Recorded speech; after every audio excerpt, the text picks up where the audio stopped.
Hello, everybody. Welcome to the next session of From Nothing, Lorna's Story. We're picking up where you left off. So, Lorna, you're in the Mykex Manor, and you have a whole lot to We do. just went through all the rooms. Ooh. Okay. She looks at her party and she says, "Well, I've been writing stuff down for what we need to do, and a lot of what we would like to do requires money. So I think first thing we should do is go to Baron Melio because Achatari said we might get some recompense for helping him expand his barony. And then after that, I think we should find that Iron Bank and see if Skolna's family has anything left over in the vault. Then we can go from there. Some odds and ends, some spell preparation, that teleportation circle scroll that I would need so we could actually use this thing. She'll kind of gesture to the room with the built-in teleportation circle. So, we're going to Emilio first. That was a whole lot to say, just to eventually say we're going to talk to the Baron. I just wanted everyone apprised as to what we were doing. Skolna I'm looks sure at the other Tier. members of the party appreciate it. Skolna looks at Tier and she just says, I didn't know what the plan was. Tier's like, all right, okay, I'm fine being the bad guy. Lead the way. I think we can go about Malachor now as ourselves. Unless does anybody have anything that they need to own up to while we're here about people who may or may not be on our asses, besides the general one that's been on our asses for a while. I was gonna say, do we really have to go over that again? Like we all know. Right. Well, right, but I don't think we've been here for a day, really. I don't know if she probably knows we're here yet, but well, whatever. We'll cross that bridge when we get to it. I don't think we need to use Nore's seeming, is my point. Oh, good. I was hoping to save that, Yeah. my high-end magic for something more important if I could. I think we were clean enough with this that we're probably fine. So, back to Emilio's. All right. Lead the way. She does so. And you head out into Malachor, heading once more to the barony of, well, Melio. Baron Davin Melio and his comfortable establishment is not far from the Mykex Manor. Because we're in the fancy quarters now. You are. You're in the high-end side of town, north of Darksmouth. As you make your way, it's only like 10 minutes by foot. And you are absolutely assailed with offers for carriage rides and transportation on the wealthy roads of the high-end side of Malachor. Oh, now people pay attention to us. Exactly. Because we look like we have money. Every time a carriage rolls by, you see there are these very fine ones lined with felt and overstuffed cushions and silk curtains. Hello then, adventurers. Would you like a fine trip wherever you're going? Like one after the other after the other. That's okay. Walking's good for the heart. And gold's good for my pocket, but I understand. You all have a pleasant day. And that's generally the interactions you have. A lot of carriage drivers shooting their shot. Being shot down, but trying. Eventually, you arrive in front of Baron Melio's territory. The fine wine bar that you remember running across last time, open for business. It's late in the afternoon at this time. You spent quite a bit of time sorting through the Mykex Manor and exploring it, though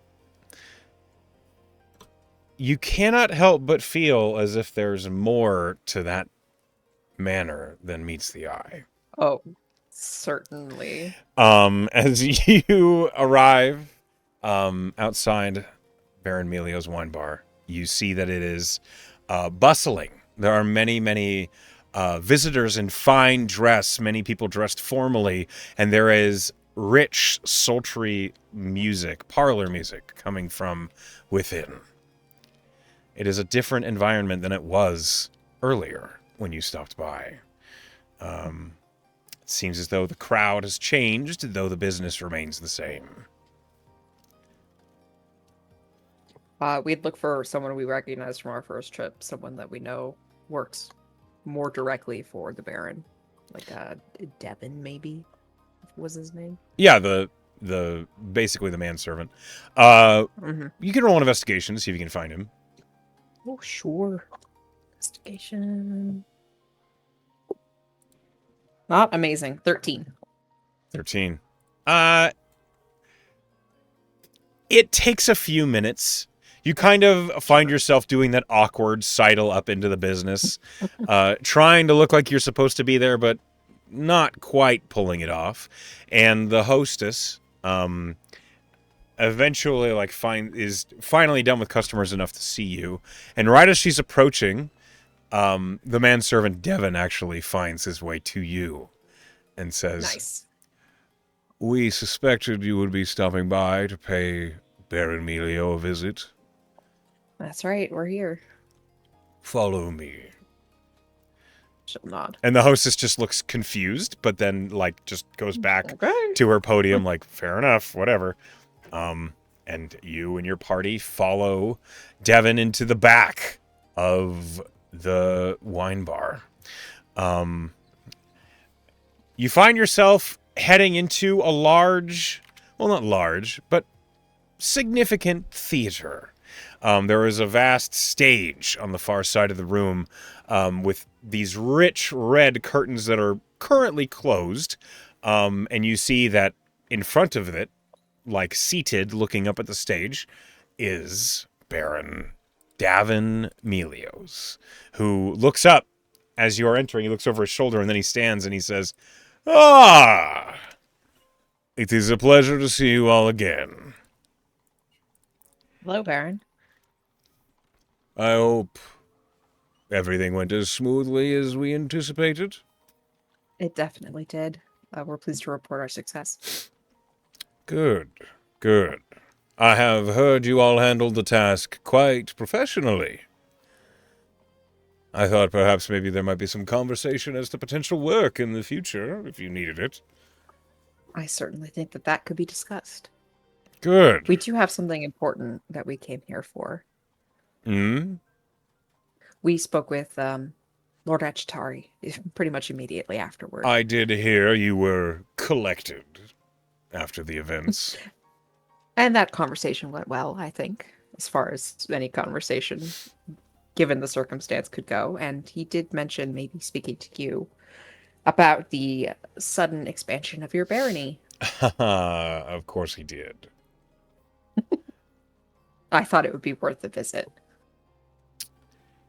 I see. He is entitling the remuneration and, well, the gaining of new ground. To me. All right. Well, fine. What would you like of me, Miss Halloweth? Well, we found ourselves in a bit of a boon after that conversation with him, and a residence in the city. Mm-hmm. Which may be a place that we frequent. There is Do you mean to say you might be a regular decoration around this town? It might just be. Well, I could only consider that a boon. A capital, access to many things, and potential partners, allies, clients. Oh, if you can find a thing, it can be found here in Malator. Which is precisely, if I can get a spell for a teleportation circle up and running at the building that we've suddenly acquired, we could pop in much more frequently. That is an expensive venture to have a teleportation circle inscribed. Do you happen to have some of the venture? The circle is inscribed. Oh. I just need the spell to use it. You need a spell scroll of teleportation circle? That's right. If I'm a wizard. If I copy it into my spellbook, I'll be able to utilize the circle that's already in the building. No, that is much more doable. Yes. Yeah. Unfortunately, I don't have a year to spend every single day here to put one in myself, but there is one already there. Ah, yes, time. Time is often an obstacle for you live folk. For us, yes. Well, I'm sure Devin could take a quick pop down to the arcane stores and see if we can acquire a scroll of teleportation circle. That would be lovely. Would we consider Also, it fair and square? Should I provide that for you? can Lorna insight, does that seem like he thinks he's getting a good deal for what is potentially owed? Roll Or an is insight he, check does that, and can good she fucking vibe luck. him? I have a pretty good insight. Hold on. Yeah? But he's a vampire. 25? He's hard to read. He seems jovial. He seems good-natured, but he seems exactly the same as he did before this conversation. You could roll an Arcana to determine how much you think a teleportation scroll Sure. would cost. I'll do that too. 18. It's not a low-level spell. It's a powerful one. And though it is a scroll, which means it would be a single use, they're not easy to come by. So you might be detecting relief in that he has one. You might be detecting it's a simpler task than like something else. What else we could have It asked. doesn't How feel about, like so a Lorna, ripoff. I'll say that. okay, so Lorna will look at him and say, how about that scroll and the ink and paper required to inscribe it into my spellbook? Well, I am not a wizard. I do not happen to have any dedicated wizards on my staff. However, You could potentially have access to one more frequently. I recognize the value. I can do... Right, I'm sorry? Say again? Sorry, that's above table. I'm pulling up the level so I can calculate its value. Okay. For the inscription. Gotcha. Yeah, what is it? If the website. I think it's 50 gold per level. And it's 5 or 6, 5th level. Yes. And it is not transmutation, so I don't have that. So 5 times 50 is 250. Thank you. 250 would take to inscribe it properly in my spellbook. Roll me a persuasion check. Alright.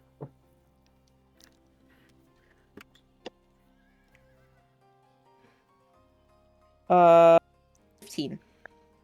15. What I can do, I can offer my name to your purposes. If you pay a visit to the arcane distributor, Hawthorne and Hex, they might be willing to cut you a deal. That sounds reasonable. I do not happen to have much enchanted ink and paper aside from for my own stationary purposes, and I cannot really be parted with that. Is that where we would be getting the teleportation scroll? Oh no, Devin will be coming back upstairs with that momentarily. Oh, I understand. So we also learned in the acquisition of this property that we have a local amongst us, and she's never heard of the Iron Bank. The Iron Bank. I'm gonna roll a history check. And we think she might have a familial account with it, if it still exists. I'm pulling up his stat block. Hold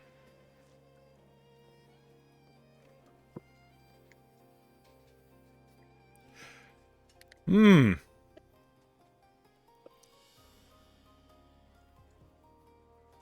Yes. They have changed their name. It is still the same place. You'll find it as Blackstone and Company. Blackstone. They should still acknowledge any accounts they would have had under the old name, which I believe was the Iron Vault. Oh, I I could be understand. wrong. Okay. These businesses, Well, they that change their could names be. regularly by pressure from the guild and such, and I wouldn't worry about it. But that,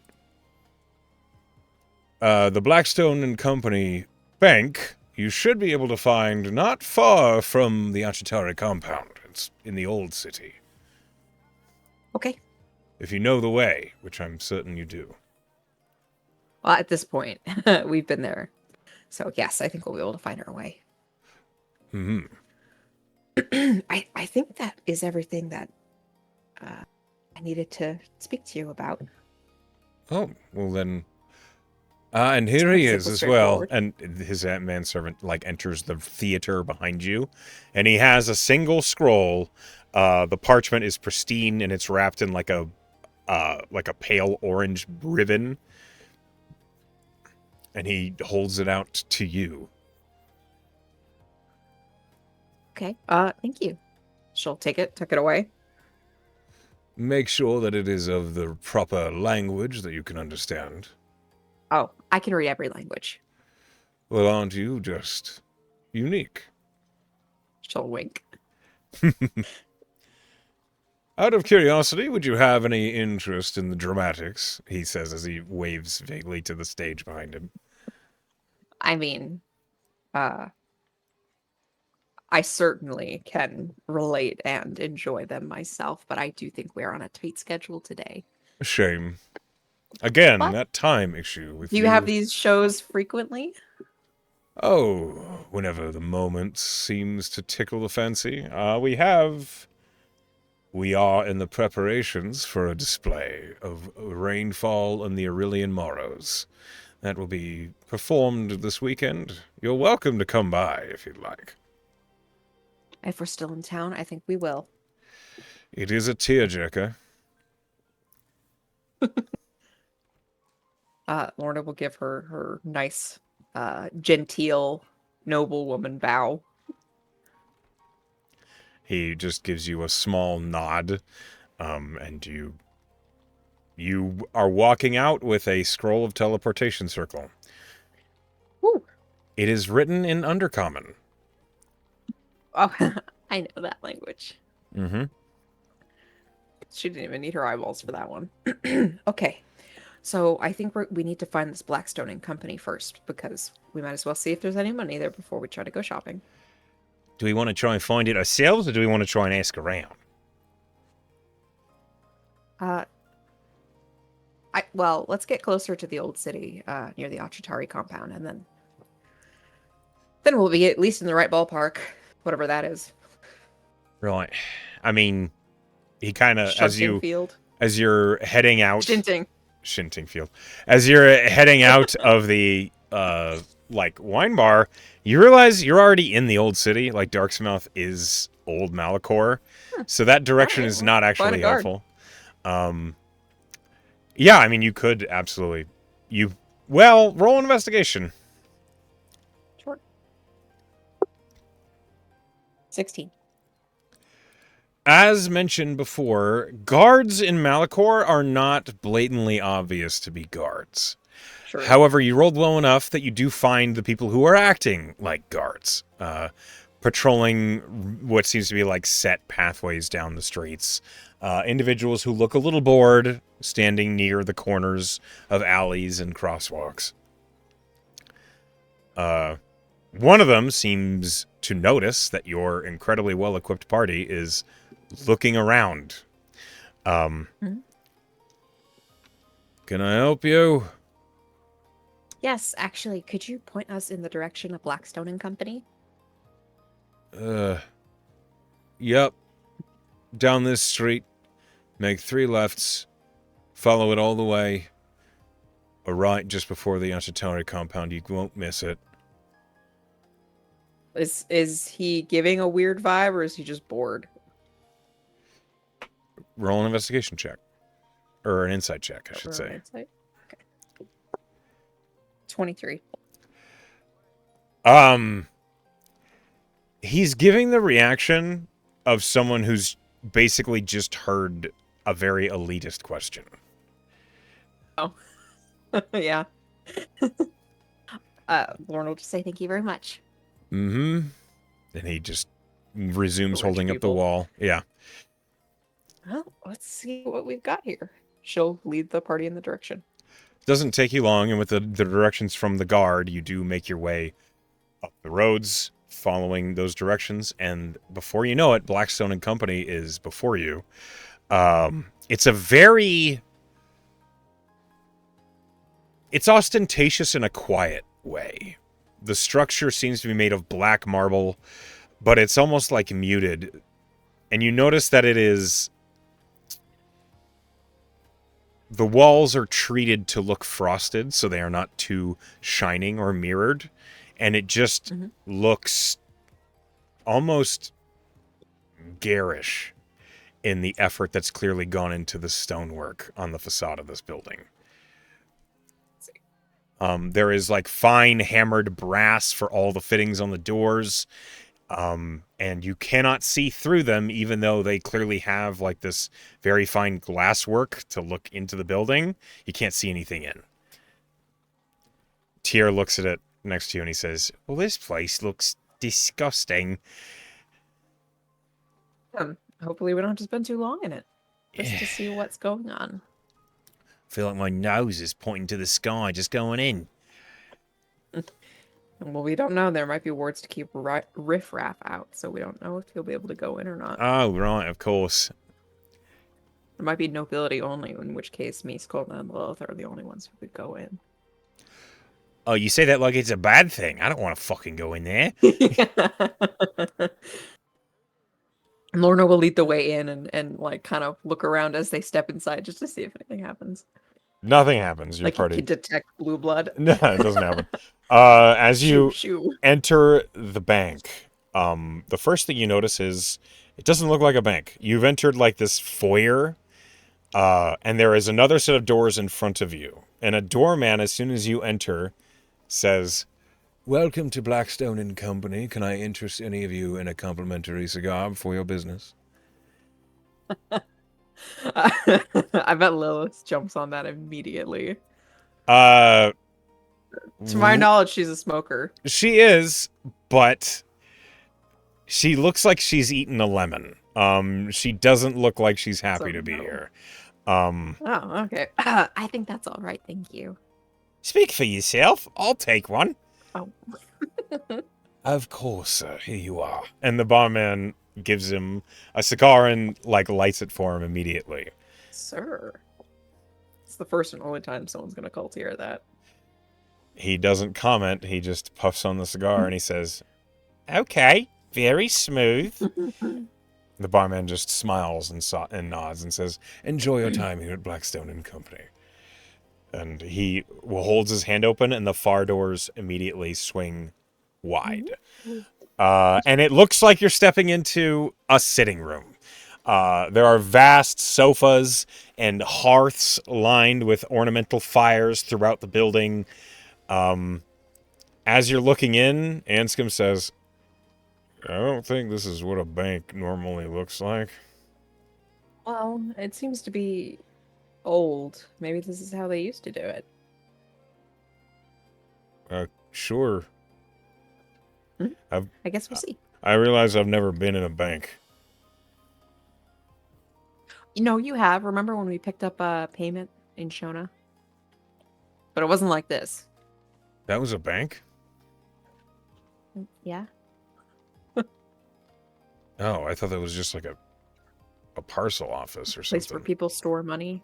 Yeah, I know what a bank is. Okay. Oh, I don't know.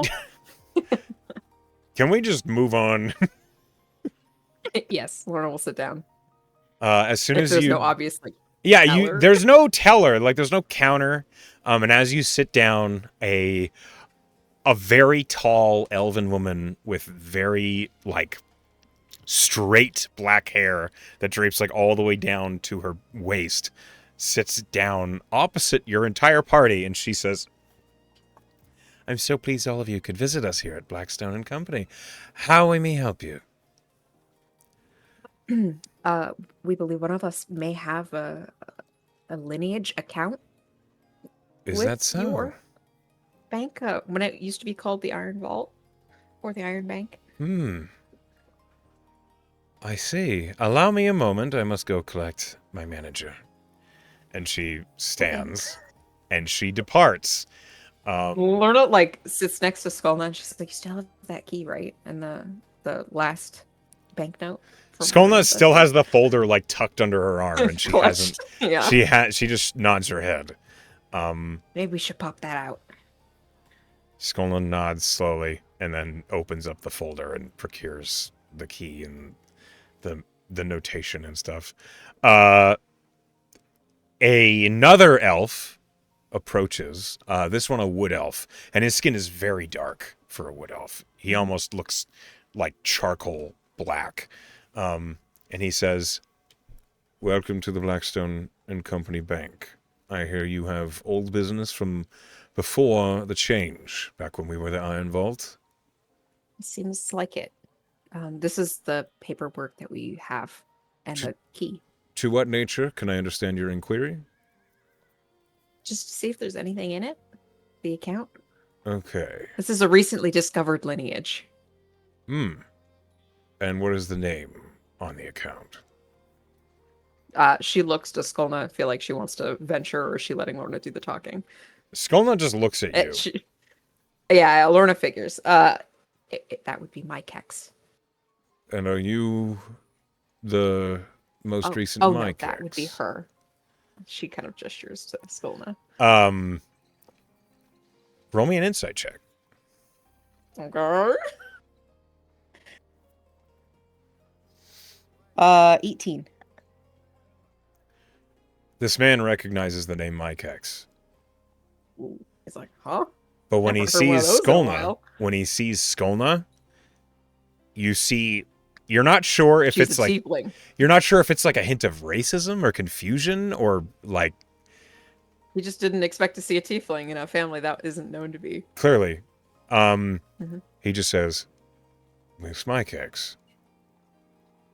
Very well. I do need proper authorization for said account's access."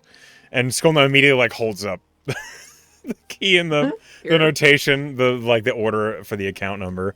And the man takes them. "Follow me. Ooh. Only those who are interested.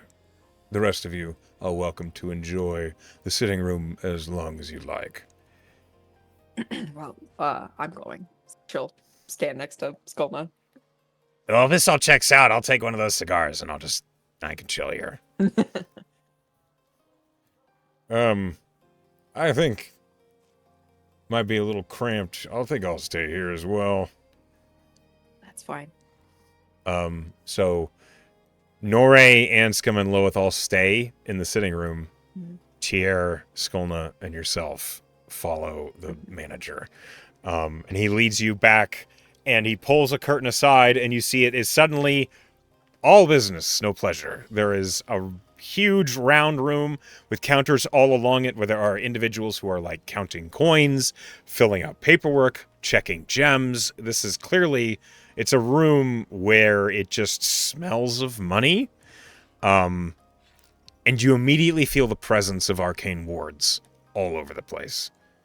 There's a lot of protections here. The manager continues right on forward.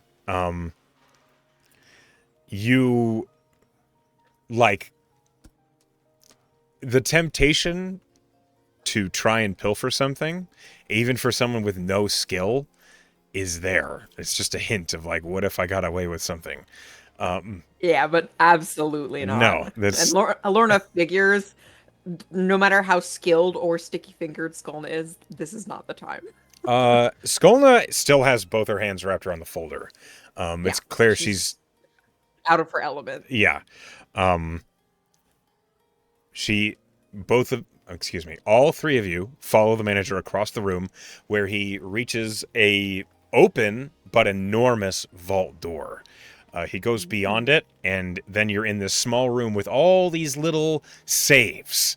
and some of them look ancient. Some of the ironwork or brasswork on the doors is thousands of years old. Older than you think Nosfidania is. Like, it's alarming how old some of this looks, and there's like hints of dust that's probably older than, well, this country. He heads to one of the far corners, and he pushes the key into the door. And as he does, it's creaky, but it does open, and he pulls it open. He pulls out what looks like a big stack of paperwork. And as he shifts through it, my kegs. All right, so your family was at one point responsible for the armies of the Northern Territories. Responsible for many campaigns. Assets are labeled herein. And he holds out like a ledger out towards Skolna, who like is alarmed, but then takes it and looks at it. It's this thin book lined with vellum, like very old school parchment, like not paper. It's old as fuck. You're pretty sure that thing probably weighs like 5 pounds just from the vellum itself. And Skolna takes that, and then the manager pulls out more vellum, and as he's looking through it, your current account holdings. Are you looking for assets or physical quantity? Could you give us both separately? Well, you have the assets that could be liquidated there, though I'm afraid they are partially owned by the city of Malachor in response for the country of Nosfidania. That being said, I believe your account's liquid holdings at the moment, 22,320 gold pieces. That's before you have to sell any assets or liquidate anything. That is what is available for collection, should you choose to close your account with Blackstone and Company, though I wish you would reconsider if that is on your mind. That is not our immediate intention, no. You see Skolna's eyes are wide as fuck.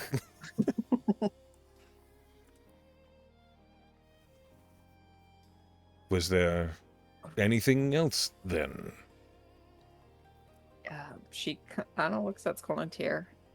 Okay, so that's what's available. That is what's available. You also do clearly have some investments locked up within the Scrollkeepers Guild, within the Kylus Archaeological Society. Let's see. There is also the Notions Strider's beneficiary. That is, you do have what looks like a significant holding, up to maybe tenfold, locked up in those investments. Oh. Well, we might put a pin in that so we can look into that a little further. It looks as though these have been stagnating for maybe 15 years. They haven't been touched. Maybe longer. That makes sense. That corresponds with what we understand. Okay. So she kind of looks at Skolna. What do you want to take out, if you want to take out anything? Well, Skolna looks alarmed that she has to make this decision. And eventually... Start small. Eventually she says, can I withdraw, like 1,000 gold? Lorna gives her a thumbs up. That's a good number. A withdrawal of 1,000 from the physical holdings is no problem. We will handle that at the front counters. Allow me to make this. And he, like, you watch as he withdraws a small wand from his, like, fine vest. And as he does, he holds it over the vellum statement that he handed to Skolna, and he strokes the wand across the statement, and you watch the number magically change. And then he holds it back out to her and says, was there any other changes you wish to make on your account? Skolna just shakes her head, like, very timidly. Very well. If the 1,000 gold withdrawal will be all for today, I thank you for your business. And he puts the parchments and all that back in the safe. He closes the door and locks it, and he holds the key back out to Skolna. Thank you for your help, sir. Of course. You can call me Nathaniel. Nathaniel. Nathaniel the manager. Is what I put in my notes. She doesn't say that out loud. That's good. That wouldn't go well. Skolna takes the key back, and she, like, looks at it for a long moment before tucking it away. And then the manager says, "Follow me and we will arrange your withdrawal, as it has already been accounted for. Would you prefer this in gold, platinum, or smaller change?" And Skolna says, 90 platinum? That'll do. And he leads the way out into the counter room, where he walks up to this counter that's clearly set aside, that it's like jutting out in an L from the wall. And he goes behind it, and you see it does say Nathaniel, except it's in Elven, and it says manager Nathaniel Alhordende. It's a very Elven name. Yeah. It's clear he says Nathaniel for the sake of ease for everyone else. But he opens up the marble top, and he pulls out the coin, and he hands Skolna 90 platinum and 100 gold pieces. It is not just handed, though. It's like 10 platinum in these fine, like, mahogany sleeves that he stacks them in front of her for, and then a very fancy silken pouch that says Blackstone and Company. It looks like the nicest dice bag you've ever seen, that he puts the gold into and sets that in front of Skolna. And Skolna just looks at it all.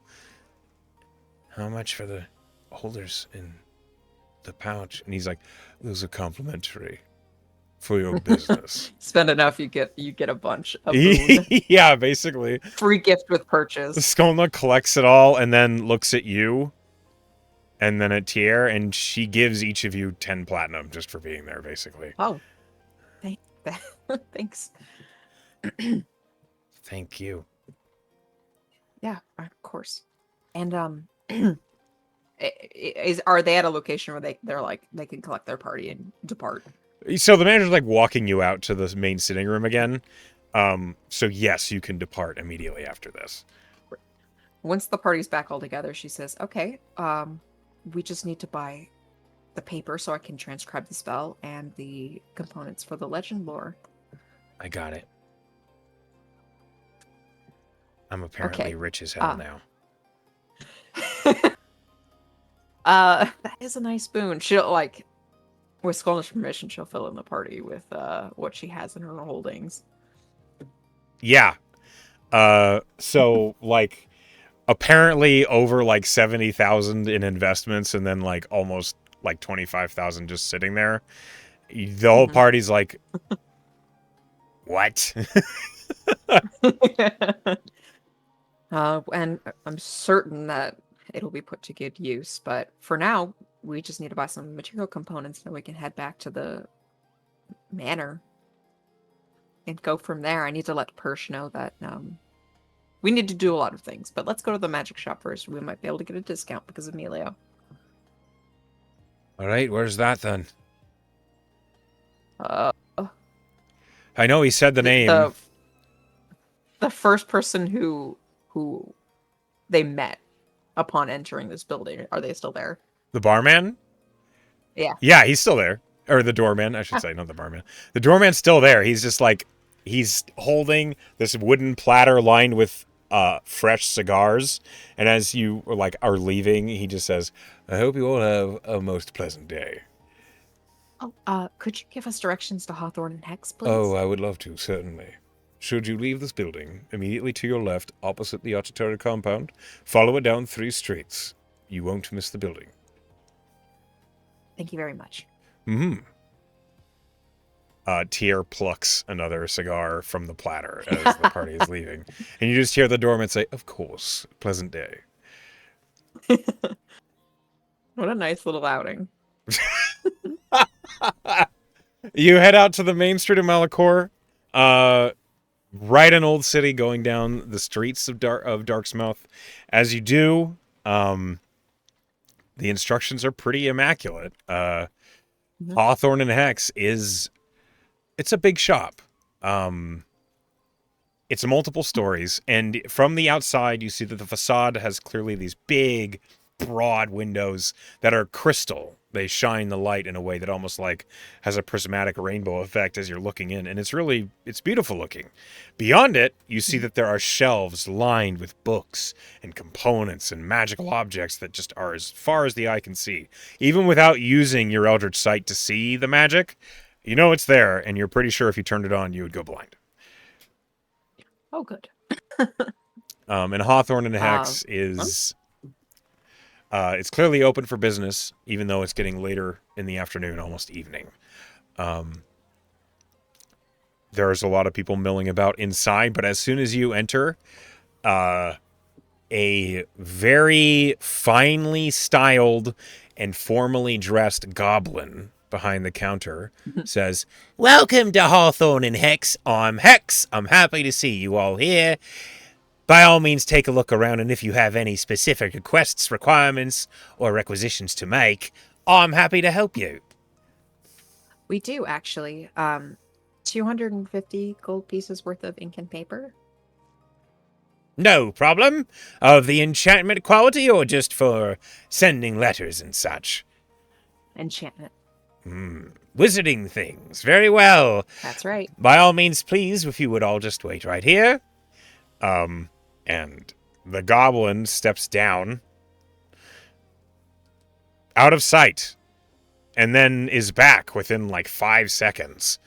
And Oh, sets this iron crate on the ground and says, "Okay, 250 golds worth for enchanting mhm. papers. Here you are." And he sets these 5 bundles, all tightly wound and kept in these like canvas wraps, and he sets them in front of you. Clearly 50 golds worth each. Great. What else can I We get also for you? need 250 gold pieces of incense and 4 ivory strips worth 50 gold pieces each. I see. Okay. Legend lore. I would have noticed that immediately if I remembered my studies. I'll be right back. And he hops down once more, and then again, it's exactly 5 seconds. And he's suddenly back and placing these components out on the big mahogany tabletop. 700 is our total right now. Big spenders. I always love to see it whenever you come by Hawthorne and Hex. Anything else I can get you all? She kind of like looks at the party. Anything else? Healing potions. We really need That's cool. healing potions. We could, yeah, we could have. Oh, I'm sorry. I was supposed to mention that Baron Melio recommended you to us in our shopping endeavor. Did he now? That son of a bitch. All right, fantastic. Well, Lorna smiles very sweetly. I'm happy to give you all a little cut because any friend Emilio is a friend of mine. Okay. He like clearly has like a piece of parchment he's writing down on, and he says, "Well, Fuck that guy. I'm happy to take a 30% cut right off the top just for you. How does that sound?" That's so kind of you. I That's wonderful. know. Goblin like through All gritted right. teeth. I mean, we So could all use at least one, right? that's right. We're just looking at a party more. Yeah, he Does know. anyone Like want more I'm. than one? So standard healing potions with the cut are 35 gold apiece. Because they're normally 50, and he's taking 30% off. Mhm. Your original deal was for 700 gold worth of enchanting supplies here. 30% off of 700 is 490 gold pieces. Okay. Then everyone in your party Plus is whatever. everyone in your party is indeed going to buy healing potions. So that's 6 immediately. 210. So we're back up to 700. Great. Does anyone need more than that? Or is one emergency potion good? Your party all kind of looks back and forth. Skolna says, "Do you have any graders, or the really big ones?" And Hex says, "Of course we do. Graders My data are." just keeps getting better. He goes on to say, "Graders are 150 apiece, and then superiors are 300. And then we consider what." He immediately God damn it. He's like, "So I'll just flatten the graders to 100 gold a pop, just for sake of ease, and then Okay. the superiors are going to be 210. Anybody need a bigger than that? I mean, if we're springing for him, I think a grader, or at least 2 graders in the party, would be a good call for when things are getting real spicy." Okay, so that is another 200. Skolna nods. Is it? Before we left, the guy at Blackstone gave me this. And she holds out like a stack of promissory notes. And Hex looks at her and says, It's like a check? "It's like a check." Oh my god. And Skolna's like, Can I pay for this with promissories from Blackstone and Company?" And Hex is like, "Oh, I don't see why not." Good, I get paper. Hooray. Worthless paper. He you can see like a vein popping out on his forehead. He's having a bad Still time. Getting 900 gold pieces. Like that's Eventually. Granted, that's splash to hell, yeah. But Skolna looks at the promissory note, and then she looks at you, Lorna, and says, "How do I fill it out? What do I say?" She'll lean over Skull's shoulder and explain how to fill out a promissory note. You would have absolutely seen your father do this.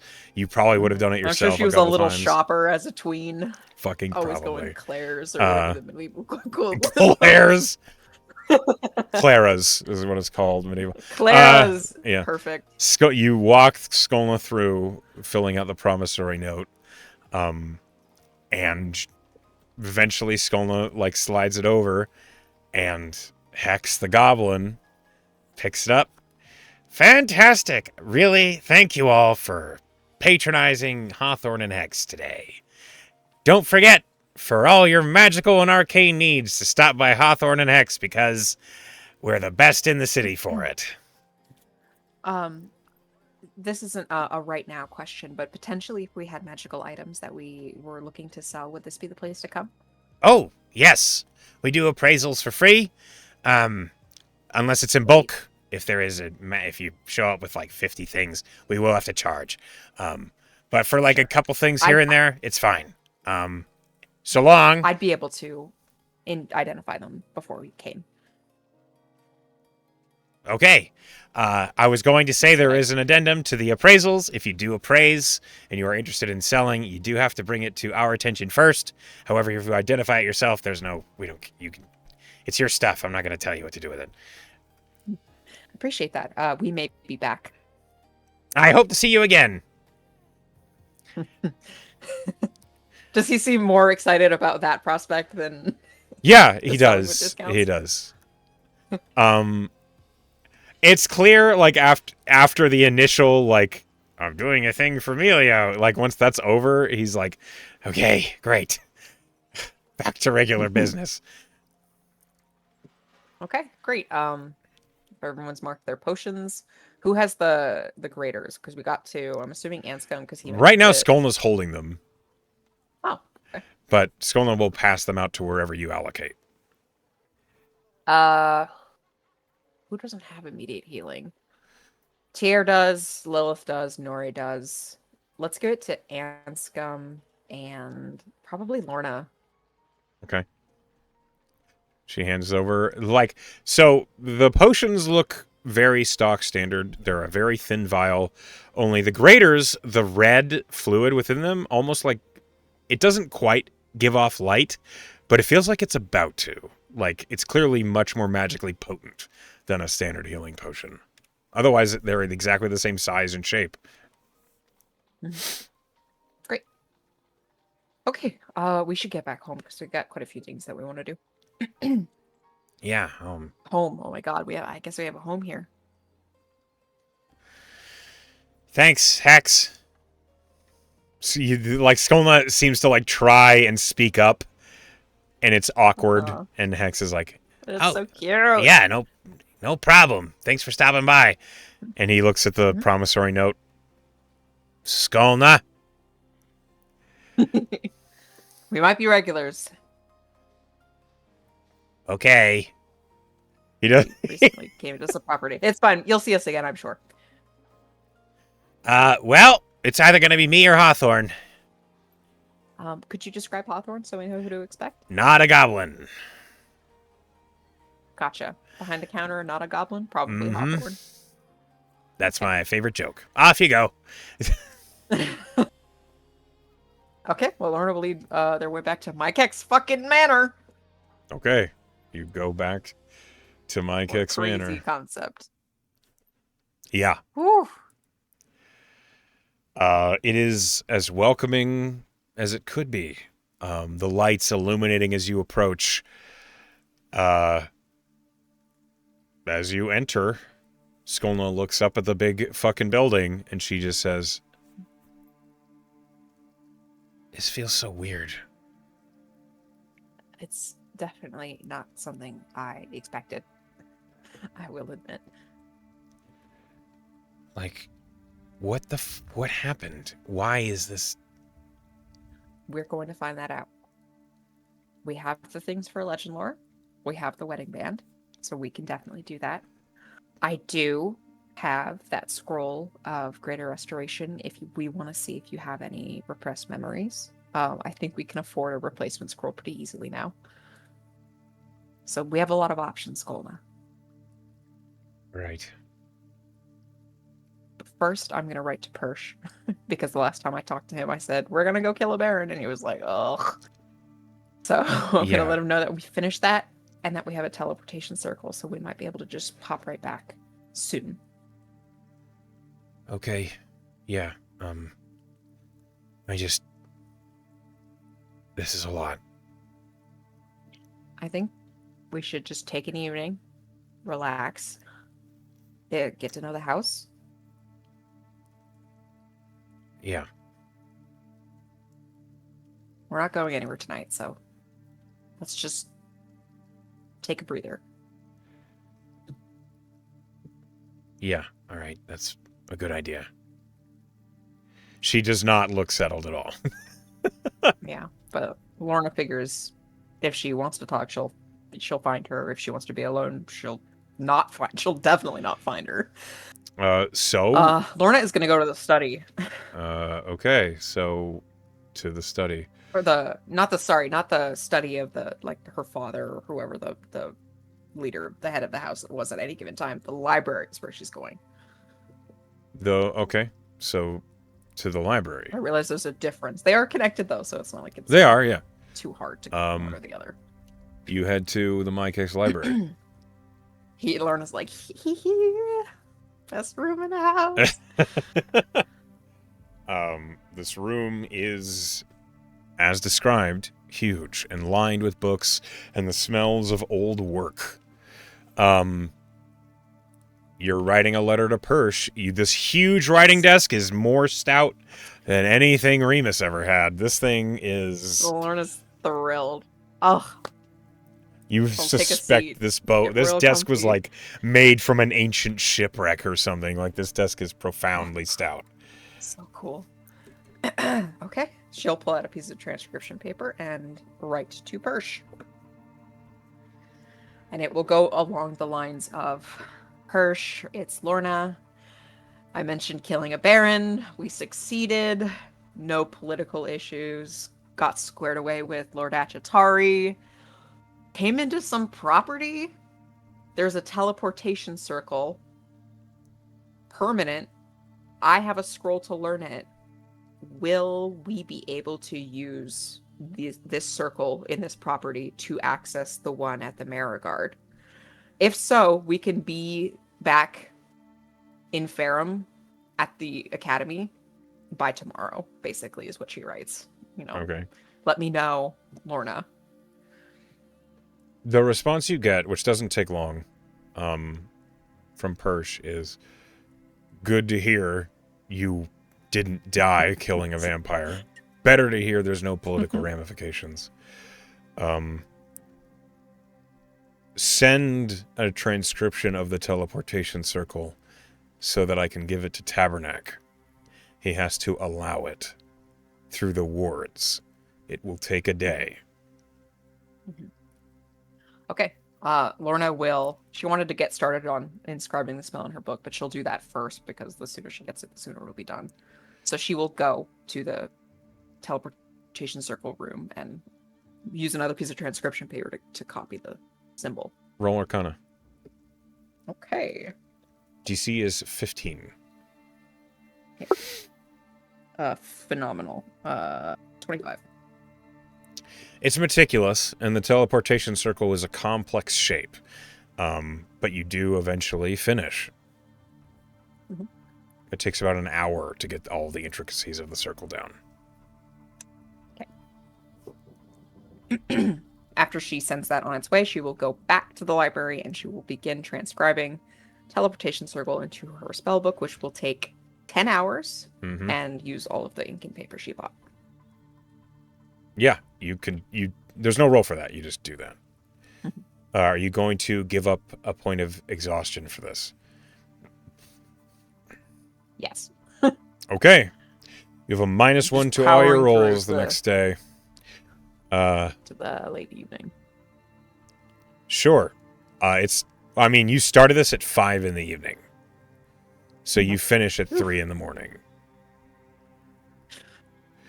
At about, basically like at 2 in the morning, you're paused as Anscombe knocks on the library door. She'll look up. Oh, hi. I'm almost done. I will come to bed at some point. Okay, I just wanted to check. You didn't really say anything. Is everyone okay? Sorry, I kind of got involved in this. Anscombe closes the door behind himself as he walks in, and he says, "Yeah, everyone's okay. I've never seen Skolna this nervous. Yeah. Everyone's just been in the den, the living room, the family, whatever that room is called, the room with all the couches, drinking and playing cards and trying to pass the time. But I wanted to see how you're doing." Oh, I'm great, actually. I'm going to finish this. We'll be able to use it not immediately tomorrow.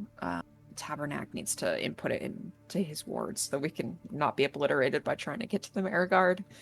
That'll be good. So probably not. It's she looks at the invisible wristwatch on her wrist and says, "Okay, so not this coming day, the day that we're already on because it's 2 in the morning, but the next one after that we can teleport."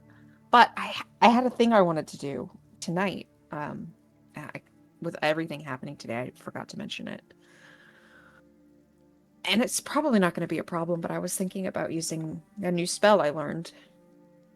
And maybe I could use some outside input on whether it's a good idea or not. Okay. Have you heard of the spell Dream? I roll for Anscombe. Yeah. Do you remember when we were together in the Marigard and I woke up and I had that slap on my face? Yeah, I think so. That was a dream. The master or someone the master knows or employs cast it so that she could come into my dream and talk to me. And part of that was letting me know that she wasn't happy with me. And she did some damage to me, which the spell does allow. That's not what I want to use it for, though. I've been researching it because she uses it a lot, and has used it. And even on the Silver Express, when I wasn't waking up, it's because someone put me in a dream. to talk to me and also to hurt me, which keeps happening. But I want to use it to talk to somebody and not slap them or stab them. Okay. Who? I was thinking about using it to talk to my dad privately because I know oh my gods, we're going to see him soon. When we go back to Ferrum, but the whole question about Fionn, my governess, my mom, for all intents and purposes growing up, Mm-hmm. I don't know what her deal is. I don't know if she's betrayed me. Um, and I don't want to go into Ferrum not knowing how to deal with her or going so unequipped with information. So I thought maybe if I could talk to Remus privately and kind of get some information I haven't been able to, I can more confidently understand my position with her and maybe formulate a way to deal with her to if she is a problem to neutralize her, at least so that we can get some information out of her if she did betray me and she's always been a dedicated employee of the master and maybe knows more information about the master's comings and goings or where she tends to be or I don't know.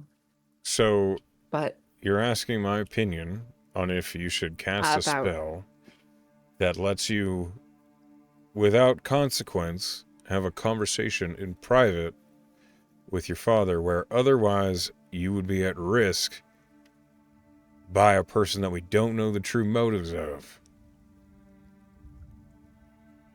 You know, of all. yes, Okay. that's the gist. Do you remember not too long ago when you asked if you should send your dad and we all gave our Yes. opinions and And then. everyone said it was a good idea, and then I did it anyways. Well, I didn't say that. I know, but there was a general vibe of maybe this is a bad idea. I know some people agreed that it could be a good idea, and I know you were one of them. I think that whatever the truth is, you need to figure it out. You need to find out what the truth is. And you're not going to be able to rest until you do.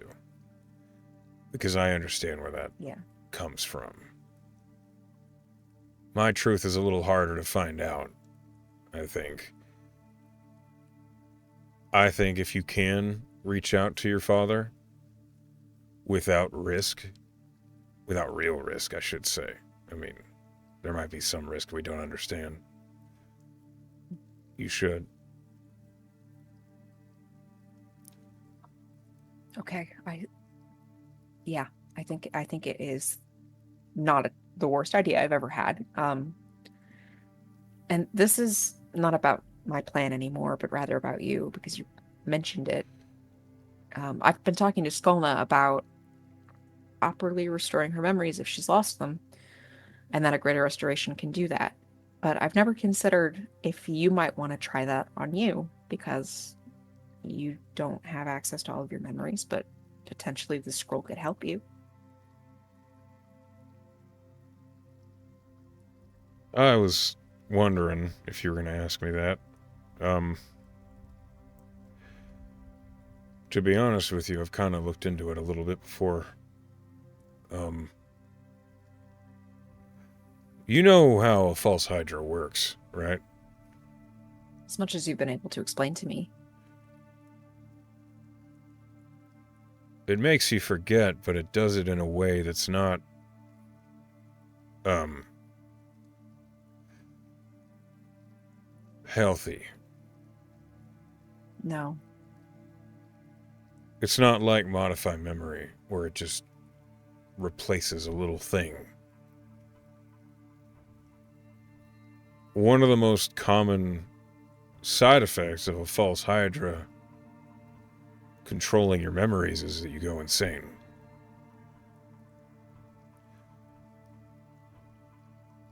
I don't know what the false hydras made me forget. And part of me is really afraid of what I might have done under the false hydra's command that I don't remember. Yeah. I also don't know if it would even work. Because modify memory is a quick little, nudge of memory out of the way for something new. But a false Hydra's influence, it was like years. You know what I mean? Mhm. I don't- I'll admit, when I looked at you with the eye of a Tochit, the lens that we found in that ruin, it showed me that you had some pretty deep scars. Uh, and she kind of gestures to her temples. That residual effect I attributed to your experience with the False Hydra. It's like a wound. Is it a wound that can heal? I don't know, but we could look into it. Yeah, we could.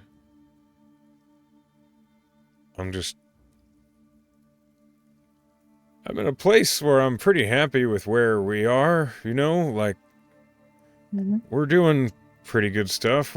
We avenged Skolna.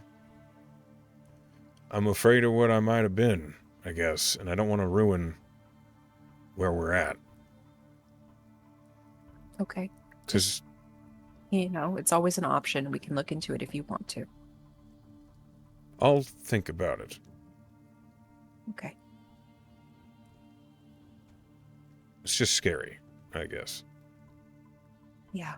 I know me and Adora are different people, but learning some of the things that happened in her past that I'm, innately tied to because of who we are, that was scary. So in Yeah, a way, I kind of get it. I figured you might. Just if you change your mind or you're thinking other things or whatever, just let me know, okay? All right. I'll think about it. Okay. And pick a room. I'll come find you later. I mean, yeah.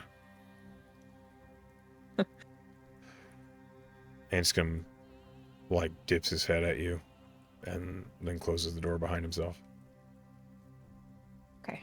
Lorna locks in to power through that last hour to get the spell added to her spell book. Okay. You do so. Now, if you choose to sleep in, you will recover the exhaustion point. I think she'll probably do that. Okay. Then you will be waking up at noon, basically. Nice. You are let to sleep as long as you want. Except when you wake up to a knock on your door. Oh, wish she was going to do the dream tonight. Oh, tonight. Oh, Jesus Christ. Okay. Yeah. I think I'm going to wait. I thought so. I'm allowed to be wrong. Crazy. Okay. Yeah, you... Everything happens at once. All right. How does this work? How are you doing it? She'll find Anscombe. She'll go He's to in the bed guest bedroom. like a normal person. As she goes up, does she figure where everybody's kind of staying? I mean, you remember the layout of the house. Like a main bedroom and a guest. So there weren't extensive amounts of bedrooms, but there's couches galore. Yeah. You would have found Lilith unconscious on one of the couches in the living room. So. And then I'm sure the master bedroom door is shut, so she's like, all right. Yeah. Before she goes to bed, she finds Anscombe, they settle in. She's going to send a message to her dad so that it is a wisdom save. She's gonna, fail it, is the vibe. What does the sending say? You think I would have prepared this. You would think. Okay.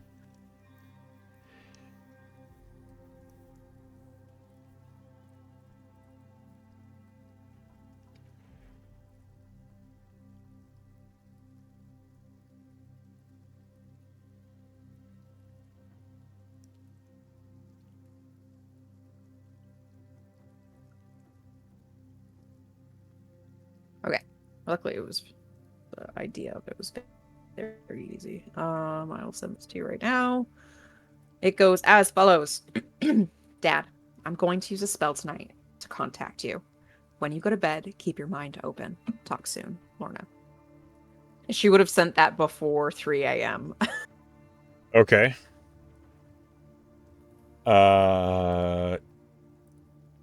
You would have heard back, oh, all right, I suppose, with just confusion. Sure. And then when she goes to bed, it is a wisdom 18.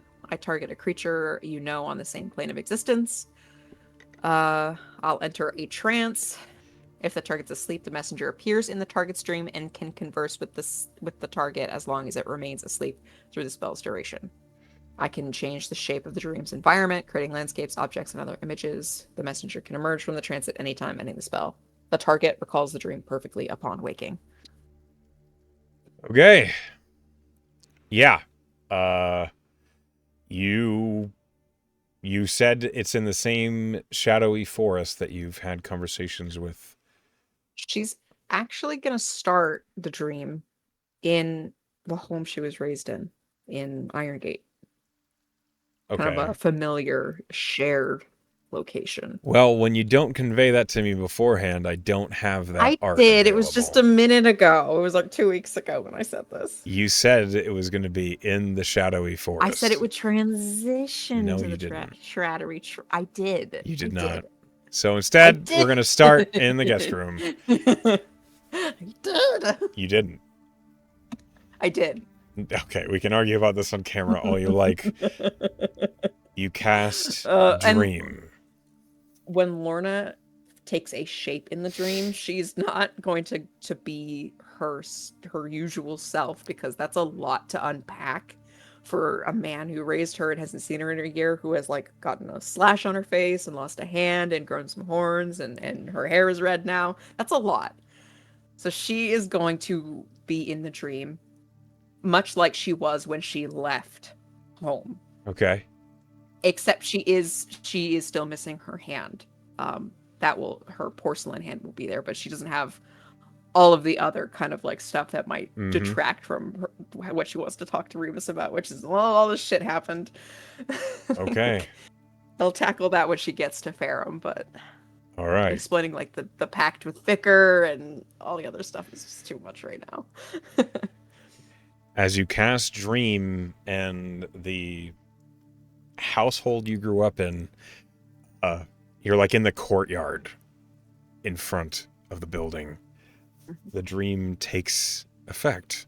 And as it does, you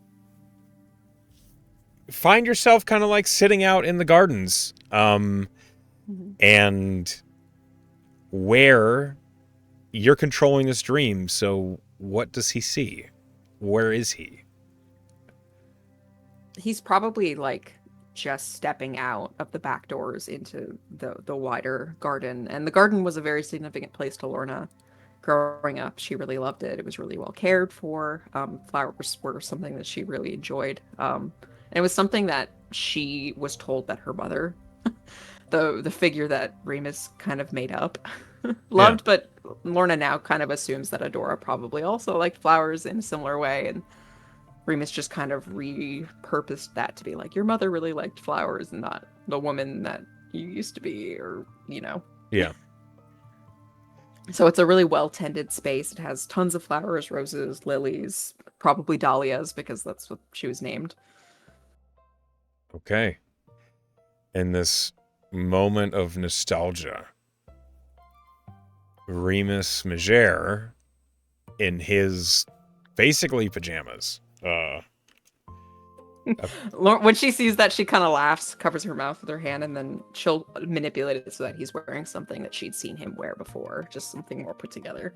okay. He doesn't even notice it as he looks over and sees you.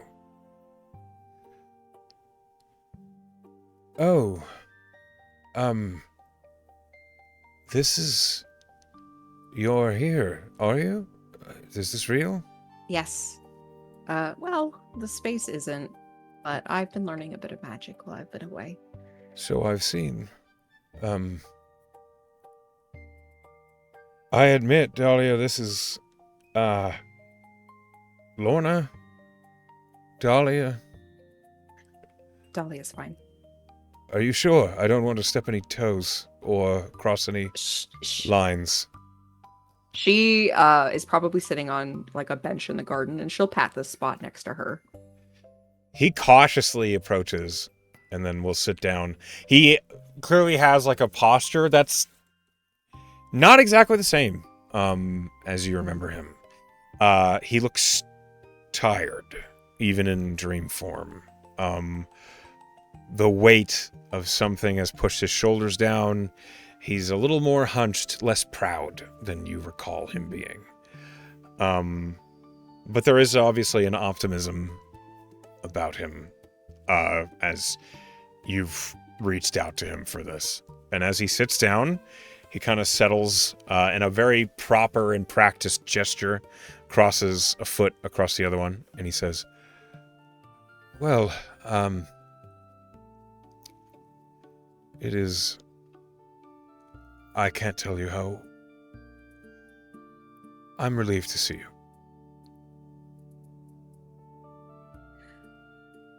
I'm sorry it took so long for me to reach out to you. I know you had your reasons. Do you know what they are? No. You have a lot of faith in me, then. I've seen things. That's kind of why I want to talk to you, because I need to understand what you're thinking, what you thought, what you know, what you don't know. Because I learned some things recently that made me realize that I think I was manipulated. Well? So maybe let's start the night I left.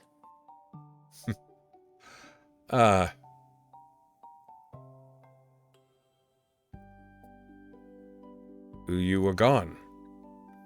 That morning, I opened your door, and you had vanished.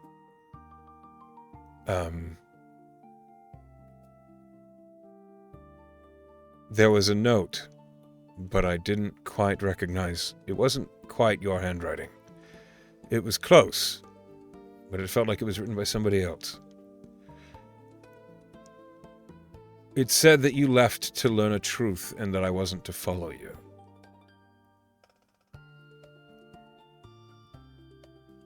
I admit, had I been convinced it was your handwriting, I might have accepted that. You had turned 18, and that was your choice, but it wasn't you who said that, and I don't know who it was. But that not knowing was more torment than anything else could have been. I formed a task squad. I led it across Western Ceres, trying to find where in the Nine Hills you went. I ended up causing some problems. Someone pinned a crime on me. I ended up being indicted for the murder of a trader and shipman. Do you recall the name, Geratus Malkin? Does she? Roll a history check. Okay. 25. You are confident you've never heard that name before. She just shakes her head. No, I don't. Not familiar with that name. I wasn't either. So, it felt an awful lot as though I had been set up. And I ended up spending several months, in a Irvanian jail, trying to organize a defense for a crime there was no way I could commit. Eventually, I did manage to beat the allegations against me, but it was a whole lot of time wasted. Imagine my surprise when I eventually got out, and I see you in the scrying crystal, vanquishing a massive automaton foe. My Dahlia, the little, 5-foot something, just demolishing a 12-foot titan. I was proud and confused.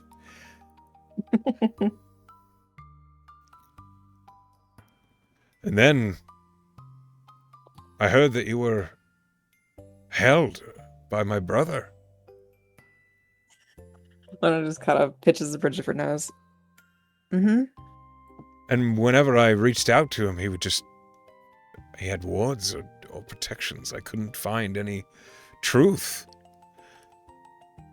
And I understood that the message wasn't from you, but said not to follow you. But you were doing well in Marigod colors. I didn't know what to make of it.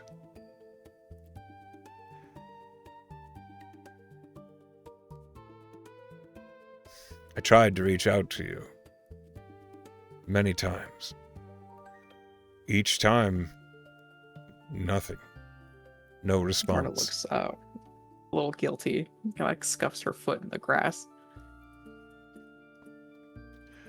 I began the process of arranging for a window ship to bring me across the ocean and just see if I could find the truth of it. Fionn assured me that was a mistake. Assured me that you had left because you wished to become your own woman, and you never would have done so had it been underneath my overbearance.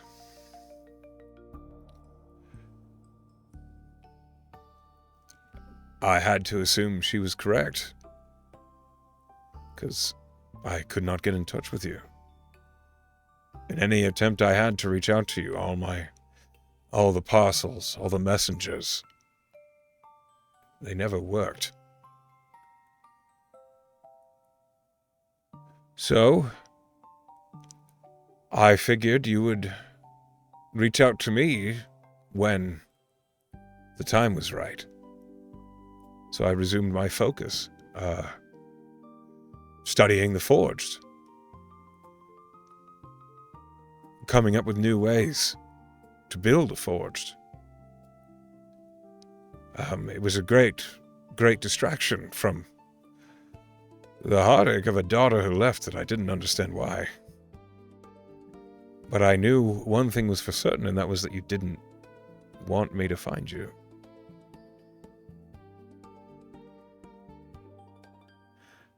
I'm most relieved that I was right. You would eventually reach out to me.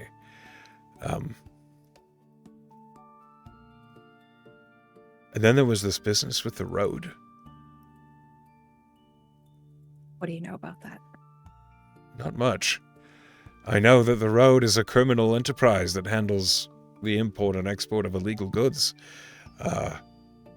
arming monstrous regiments and the handling of haze and impact, which are vile drugs. Oh, I know. I don't like how you say that, but I won't press, for my own heart's sake. I know that the road is dangerous, that many sunken ships and pirate attacks are often attributed to the road. How did it crop up in the context of me? I heard a rumor that you were tied up with them. I was very worried that you had gotten on the wrong side of the road, as they say. in my own investigations into hits or bounties on your name, I didn't find anything. So I presumed they were merely rumors.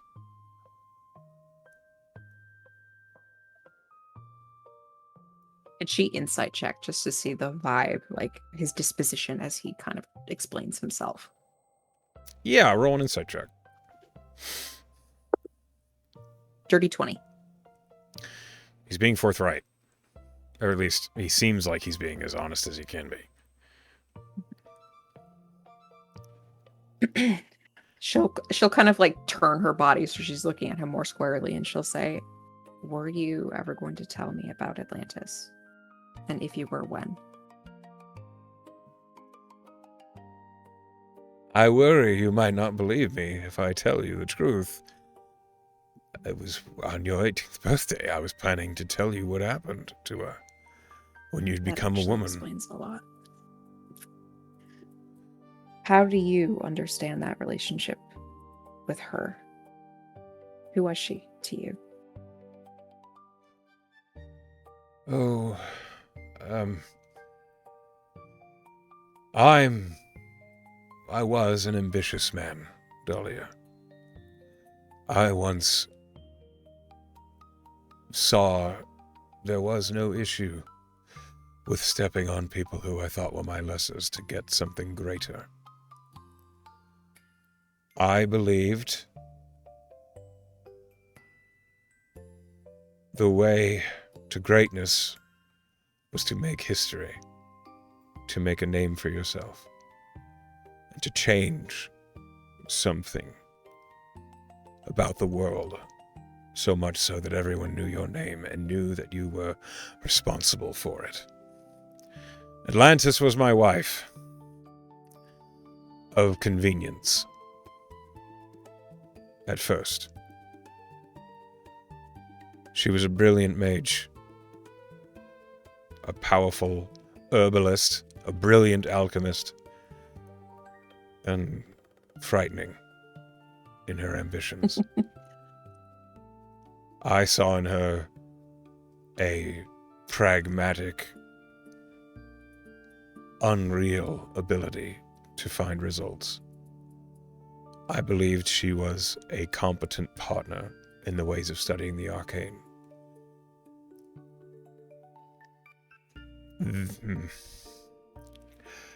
I'm not going to justify the crimes I committed working with her. I felt I was doing it for a better good. Or a better my good. I thought if we made a drastic change to the way people could see revivification and raise dead, a way to meter the costs, it would prove invaluable. A luxury that wouldn't be just for the rich, but anyone, should they be able to afford the costs of Revivify, could have their loved ones brought back in a moment's notice. Our studies didn't pan out. And in her efforts to build the spell, we ended up slaying many. It is a thing that haunts me often. The justifications of the time, they justified them then, but the faces don't go away. 15 years ago is when I met the first Forged. When I learned there was another way to bring someone along the mortal coil in a way that was gentler, in a way that was cheaper, in a way that was humane. And I realized I'd been going about it all the wrong way. And imagine my relief at that time when Atlantis had perished, and I thought I was still at the time where I thought she was you. You were an infant. I didn't know that you weren't her. I thought it was just another experiment gone wrong. Because there were so many.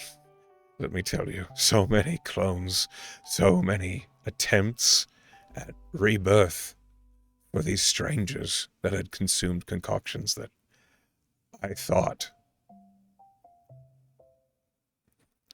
it was just another wayward spell. And it was just a matter of time. And then we could get back to the studies.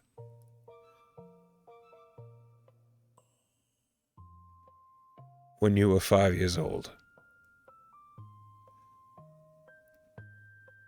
I realized you were you. That Atlantis was gone. I brought you to so many clerics and priests to understand what happened, because I knew there should have been a soul already within this infant, and I was worried the soul was dead or broken, and that you would be possessed should you grow older. A cleric of Tysus. I still remember his name was Markheimer. A tiefling. He saw the truth of it. He said that you were you, and holding on to you like a buoy for life was Atlantis. She was still there, but not in you, tied to you. I spoke with Markheimer for hours that night, hoping maybe there might be a way to save her without hurting you. Because then I knew that you were a result of an experiment, but at the same time, you were a new person. You were my daughter, in a way, without the messy bits. In a way, much messier, really. Funnily enough, Atlantis had claimed she could never have children, so we never worried about it. And then you really look just like her. It's frightening, honestly. As I stand here looking at you more grown, it is alarming. Markheimer told me that her soul was tied to yours, and if I found a way to free her of that bondage, the soul would be released off to the afterlife, or, as I'd just begun my studies into the Forged, I thought there might be a way of gathering the soul into another transmutation inverter, another Vanus Cranium, and build a Forged for her. And that was my first real foray into the idea, was at the Temple of Tysus, maybe 13 years ago.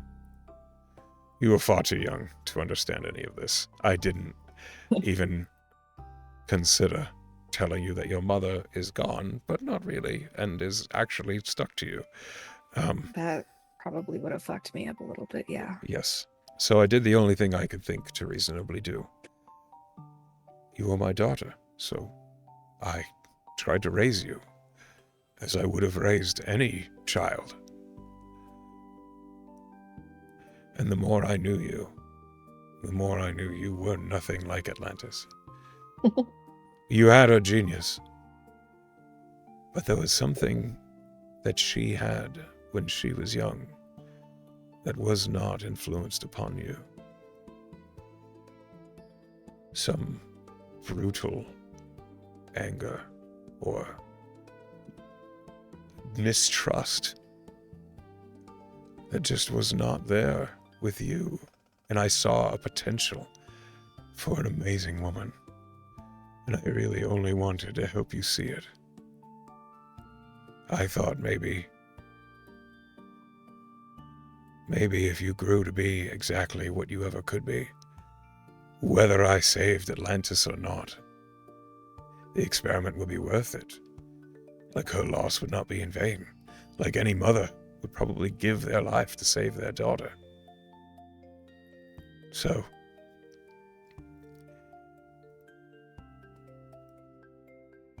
I mean,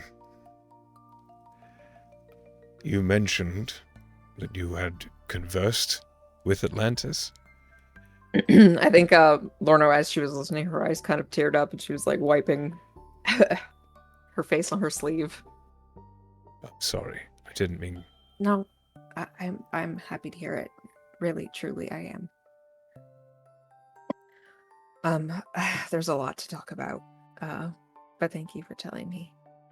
I have a Now that question. I gave you the chance. What happened to your hand? All right. She'll kind of like lift her hand from her lap. Or no, it was probably like brushing across. That's when her he face. noticed it, is when you're Mhm. wiping the tears. She'll kind of tug her sleeve down so you can see like the connecting point between the skin of her wrist and A prosthetic. the plate. Yeah. An enhanced one. Is that infused porcelain? Yeah, it is. And she'll kind of turn the back of her hand so he can see it, and you can see the dahlia painted on it. I see. So, I take it you liked the name. Yeah, I did. And I only didn't use it because I didn't, because of the misunderstanding, and that my hand ties into it. It wasn't an accident. It was all part of it. What do you mean? I've heard of soldiers and So- such giving up limbs for enhanced limbs. Oh, I did not choose this. I chose the replacement. Oh.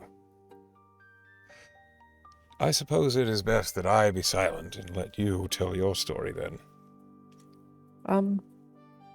So the day that I left, I believe was planned, not by me. It's so oddly coincidental that you were going to tell me the truth the day that I left. But I found Atlantis's journal. But I don't think I found it organically. I think someone left it out for me to find. I couldn't find it. I have it. It's with me now. I see. It's done a lot of good for me, so, well, minus the inciting incident of what brings us to this place in the first place, but it was left out, and my interpretation of the writing within it led me to believe that I wasn't safe. You see he visibly winces as you're saying that. And when I ran back to my room, and I just thought that I had to leave, and I didn't have any other plans beside that, but I just, from what I understood, or what I had pieced together with what I had, well, Fionn came into the room, and she said, "Now you know." And I didn't even question how she could have known. But I was so desperate, and she offered help, that she helped me pack, and she helped me leave, and she helped me all the way to Silver's Reach. She claimed she was out searching for you. She took me to the head of the road.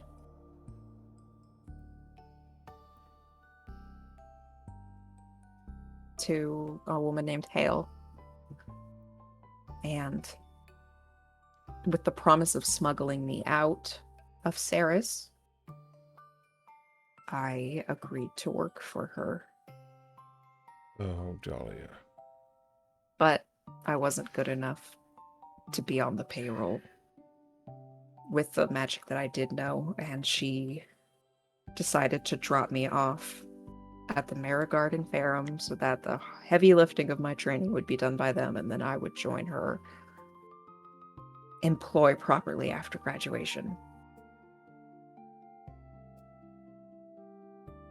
I see. So she smuggled me out.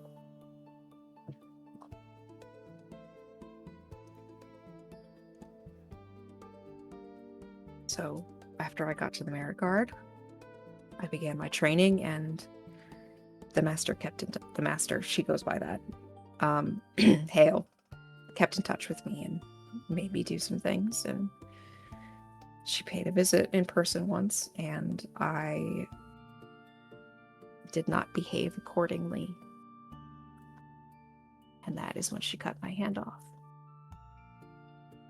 Hell, the master did. Yes, personally. Why? She had a tail following me, and I shook that tail for a couple hours, and then when she found me again, she said that she doesn't give second chances. I see. And it was around then that I decided that I didn't want to work for her. And I knew that at that time, I was still avoiding you because of what I thought I knew. So she could have told you where I was, and I assume maybe she would or did. Although I guess I gave myself away there by being publicized. I worked with the Marigard to graduate, and then I betrayed her. But you graduated the Marigard. Mm-hmm. I'm a full-fledged contractor. Well, that's fantastic. I could have graduated early because I won the fall festival. You won but it. I decided to stay. That was the forge that we beat was the final. That pushed it over the edge. Well, beside everything, I am immensely proud of you. You wouldn't even believe what we've been up to. Try me. And this whole time, there's time for that. The whole time I thought that I had to hide from you because I was made to believe that you thought that I was Atlantis. Beyond never knew, or rather, I never told her anything. So I don't think she got it from you. I saw through a legend lore that the master found Atlantis's book in your study. And I don't know how she got in there or how she knew about it, but she found it, and I think that's when she started to plan to separate us. And I don't know why, but I'm assuming it's for monetary gain. That seems like her style. I suspect you are right.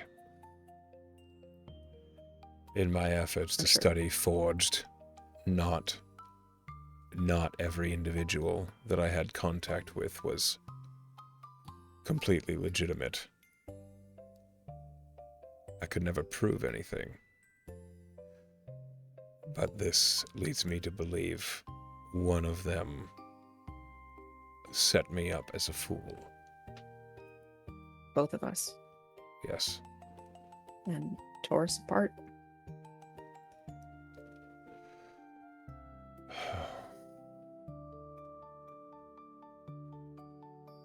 You're a contractor. You're a full-fledged Marigard mercenary. I've heard many things about them. I've heard that they were the first to liberate the Forged. I've heard that too. I'm proud of you. Lorna kind of beams. I am sorry it had to be this way. But yeah, after making it pretty clear my stance that I wouldn't work for the master, she's actually actively been trying to kill me since then. She hasn't succeeded yet. Clearly. Who did she... I spoke to one of the assassins. He was actually a forged, and I actually funded his tuition to the Marigard, so he's around, but he told me that it's kind of an open contract right now. Wait, you... One of the assassins that we spared told us about the other groups vying to kill me. Well, that is definitely a difference between you and your mother. She could in no way ever be called a bleeding heart. That he is also not the first person I've paid the tuition for to go to the Marigard. Dolly, what do you I do? guess- What? Why? I guess I just want other people to have the same chance that I did. That's noble. And that assassin gave a lot of really good information. He said people like the Seventh Trellis, I think the Red Ledger, Nine hells, a man out Dahlia. of the fire plane. Okay. It's personal with her, with the master. She took my rejection very personally. What are you planning to do about it? Well, one of the assassins that she hired, I've kind of been corresponding with him on a maybe we could tag team. This is Go in on concerning her. already. I feel like we could probably save like those particulars for when I'm gonna be back in Ferrum in about 2 days. I have a teleportation circle set up Is that wise? to go back to Ferrum. Yes.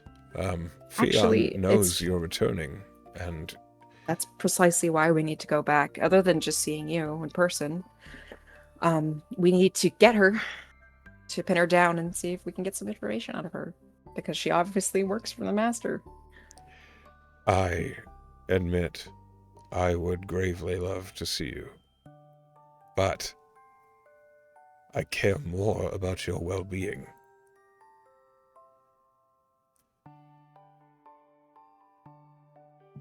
Well,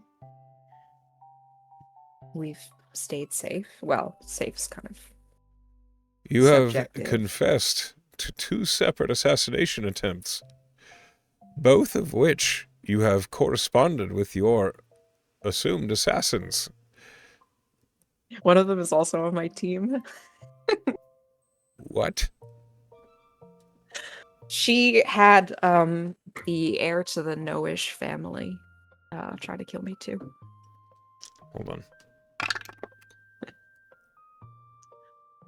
Noish of the Noish sending boxes? Oldest daughter's a tiefling who tried to get away from her family via the master, so... But we worked it out, we talked it out.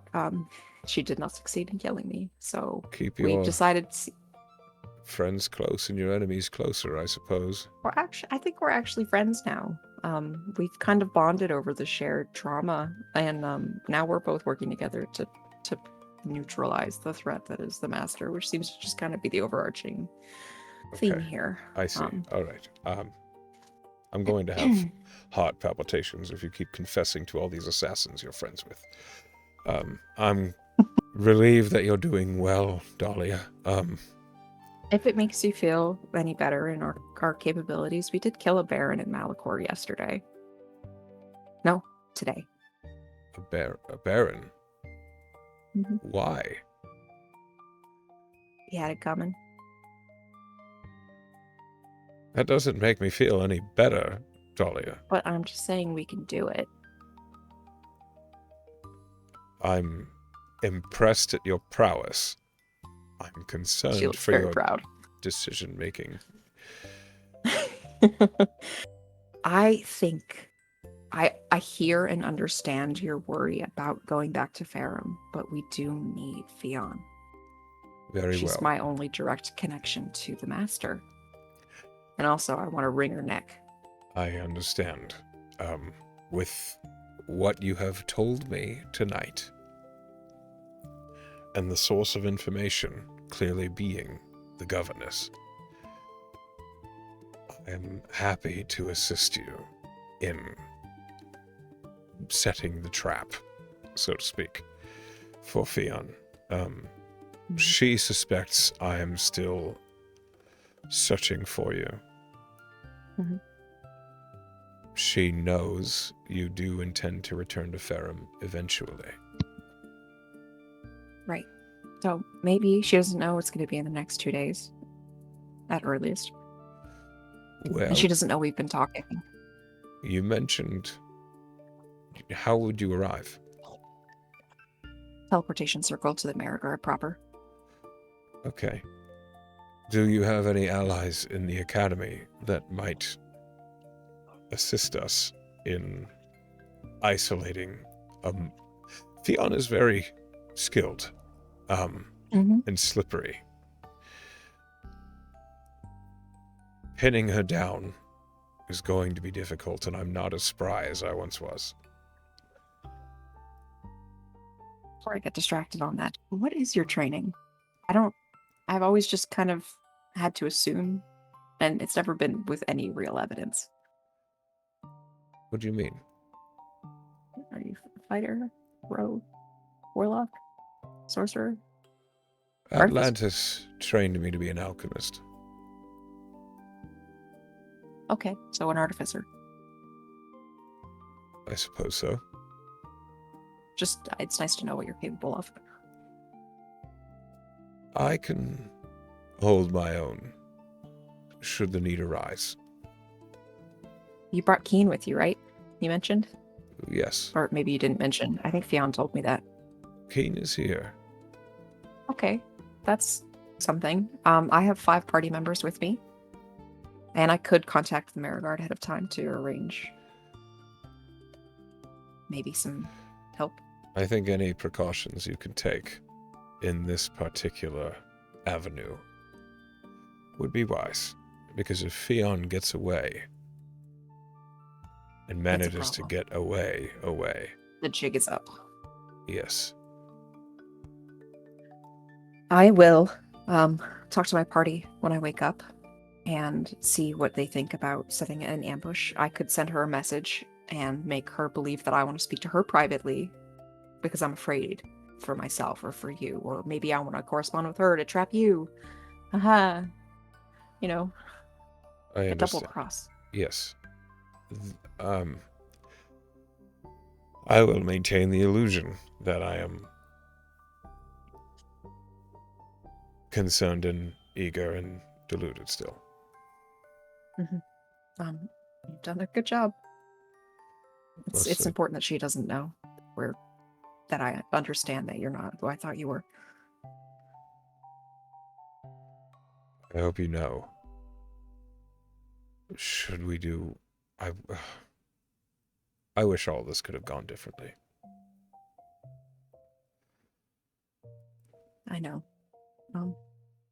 I've learned a lot. I'm sorry I didn't respect your intelligence and tell you the truth sooner. I'm sorry that I let someone convince me that I didn't know you when I did. Well, we will redeem these mistakes in the near future, won't we?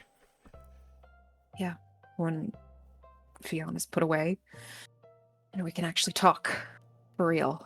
I have a lot to tell you about Atlantis. I know I mentioned that already. I admit I am burning with curiosity.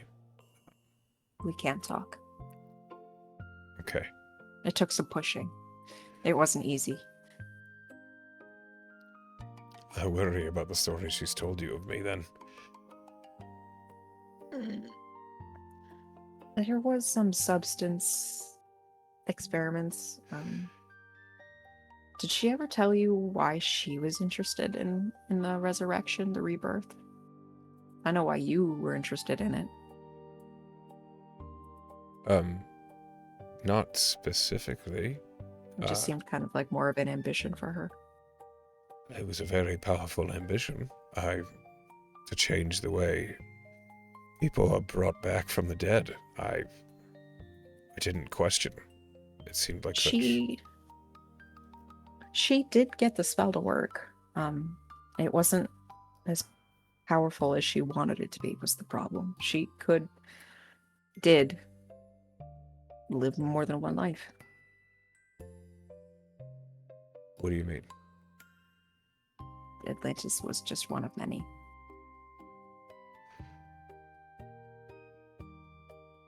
Hmm. She's probably older than you thought.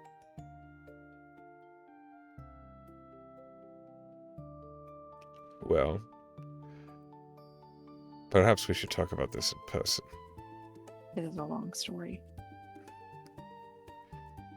Yes. And I feel whatever this is, dream, I suspect, It's a dream. it's going to end soon. When you wake up. Yes. I wish you would have given me more time. We might be able to do this again tomorrow. If Sure. I talk to my party and we put together a plan that you need to be apprised of. Wait. You are strong enough to just cast this on your own? Mhm. Jolly. What have you been up to?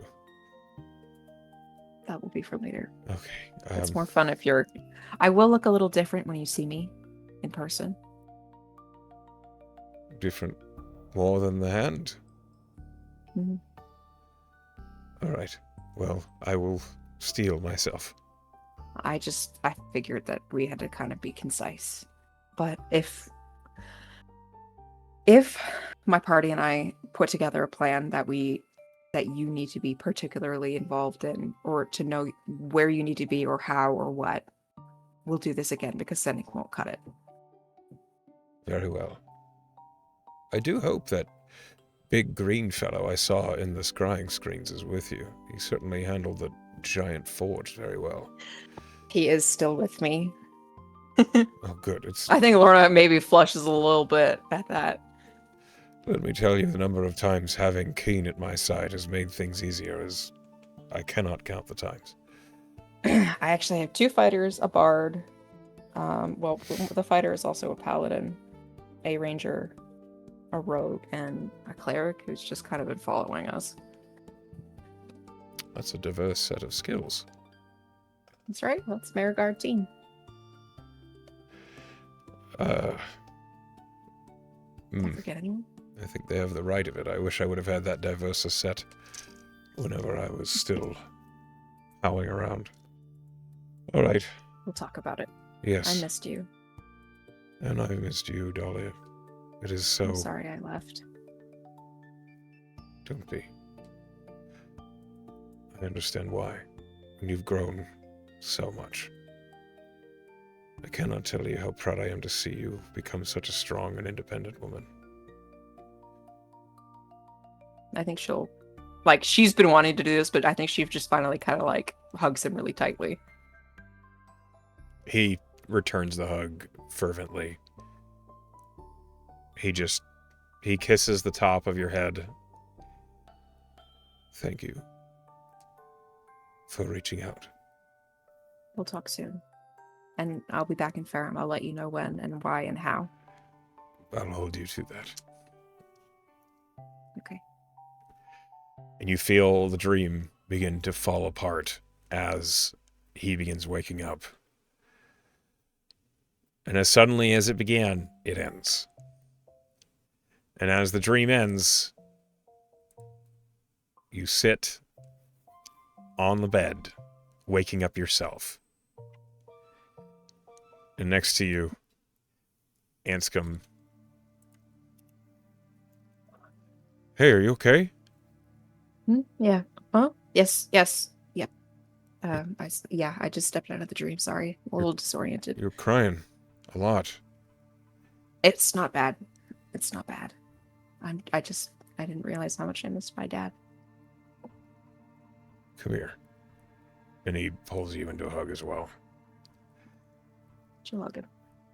And as you're wrapped up in Anscombe's embrace, that is where we will call tonight's session. How could I be so foolish? Now it seems as though you have the full story, or at least most of it. And as we come to the end of the session, I want to thank you for playing with me. I hope you had a good time. And to those of you who are at home or at work watching, hi, Penn. Hi, class. Hi, Sleepy. Hi, Emily. Hi, everybody else. We love you all. And I wish you a good night.